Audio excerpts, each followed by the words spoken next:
there. There's one argument they make about Iran that reminds me of the Iraqi craziness, and that's the one that says the Iranians would use nuclear weapons against us or against Israel. Well, both Israel and the United States have the capability to turn Iran into a skating rink. When you explode a nuclear weapon over sand, it turns into glass. And the counter to that from some quarters has been as crazy as anything I've heard, which is, well, that we can't deter the Iranians because they're Shiites and they're all eager to commit suicide to hasten the arrival of the 12th Imam.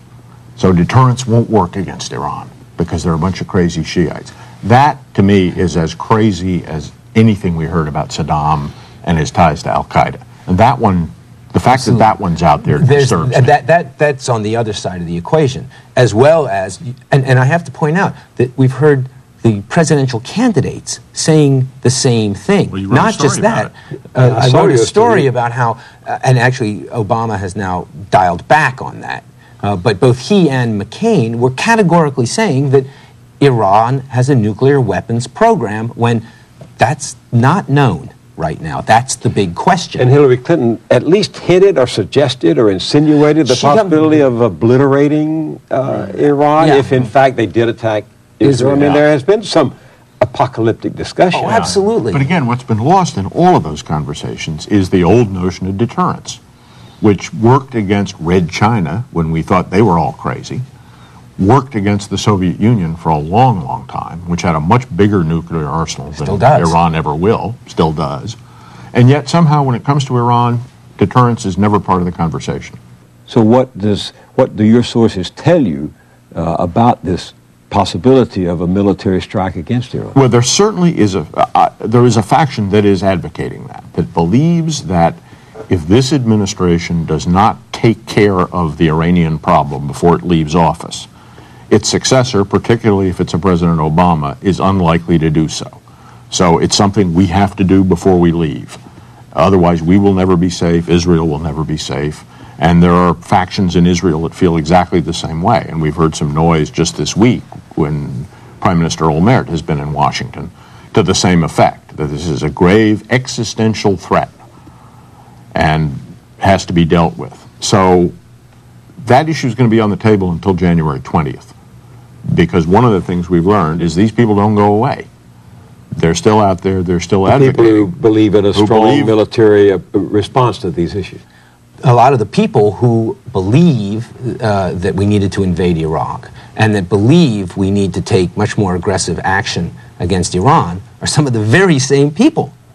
And yet they keep being brought on television and quoted in newspaper stories when they're, now after this horrendous track record they had in Iraq. So you wonder how it is that there are people who've been fanning the flames for going after Iran. Some of them the very same people.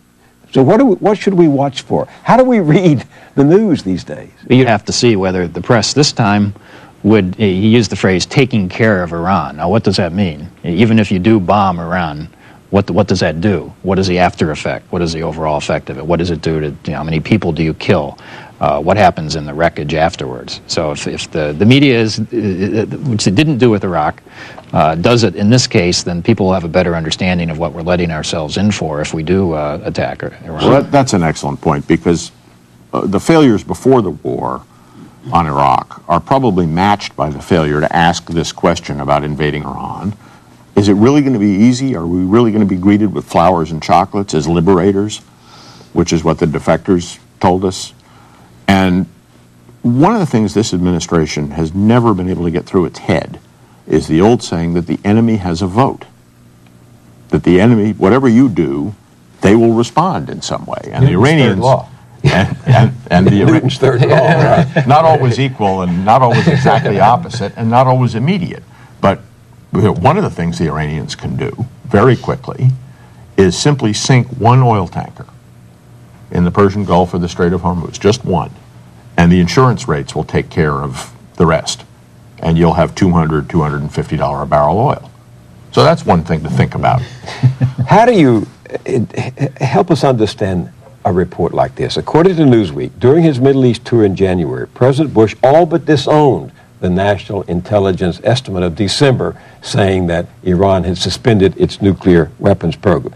The president told the Israelis that he can't control what the intelligence community says, but that the NIE's conclusions don't reflect his own views, that there is an ongoing threat. Now, how are we to read that in the context of what happened 5 years ago, 6 years ago? Well, I think Scott McClellan gives you some insight into that when he talks about how incurious the president is and how when he takes a position, he simply sticks to it. I don't care what the facts are. This is my reality. Impervious to evidence. It is a faith-based approach to foreign policy. Tom Brokaw also called it theology. Is the word he used. But I think there's something else at play here.